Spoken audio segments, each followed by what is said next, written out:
Baada ya hapo, unajua nini kilitokea? Hii ni roho ya kuchelewesha na mchelewesha.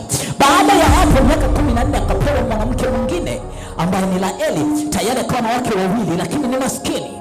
Ana baraka ya Mungu lakini ni maskini. Ana baraka ya Mungu, anateseka. Anapenda na Mungu lakini anateseka, anahangaika. Biblia yangu inaniambia akafanya kazi miaka 6 mingine kwa ajili ya kupata mali. Akapambana miaka 6, kama miaka mingapi? 20. Yuko mahali miaka 20 anateseka, anahangaika. Kitu ambacho takiwa kipata kwa miaka 7, anahangaika kukipata kwa miaka 20. Naamini kabisa ninavyokuambia, miaka 20 inatosha kabisa binti kuwa mama.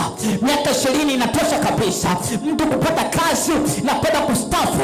Miaka 20 inatosha kabisa kutengeneza kampuni, ukaajiri watu na ukatajirika. Miaka 20 inatosha kabisa mtu kuanza kufanya kazi na kutajirika. Lakini miaka 20 yeye anateseka mpaka usiku mmoja anahangaika, analia, anahangaika. Biblia yangu inasema na malaika wa Bwana akamtokea, akamfundisha namna ya kupata mali. Yakobo akapata mali, akapata mali, akapata mali kwa mjomba wake Laban. Then akakimbia. Sema akakimbia. Akakimbia. Sema akakimbia. Akakimbia. Niko Mwanzo 29 hiyo. 21, 26. Ninaenda moja kwa moja hapo, anakimbia Yakobo. Okay? Mwanzo 31:41. Ninakwenda moja kwa moja kwenye Mwanzo 32. Yakobo akiwa amekimbia na wake zake na watoto, anafika mahali moja panaitwa Penueli. Ukienda kwenye Mwanzo 32:27 mpaka 28, hapa anakutana na malaika wa Bwana. Akamnyang'ania yule malaika ambariki. Yakobo ni tayari kule kwa Laban, Mungu alimfundisha namna kupata utajiri.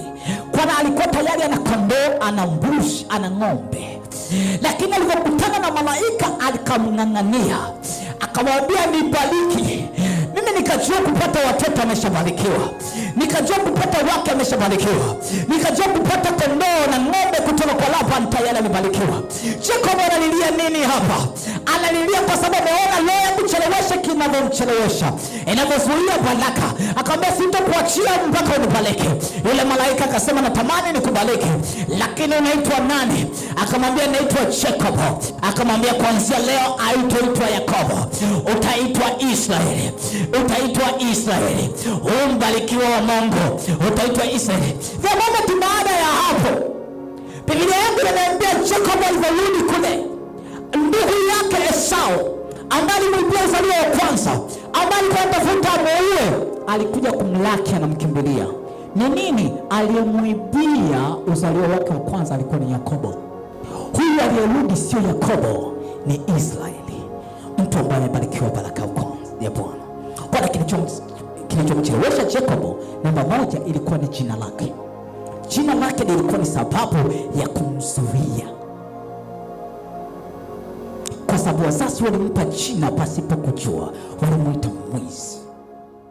Kwa wanafamilia wa Jesus Embassy, tafadhali subscribe kwenye alama hiyo nyekundu, gusa, alafu bonyeza pia alama hiyo ya kengele ili kuwa wa kwanza kupata video hizi za mafundisho ya Mungu.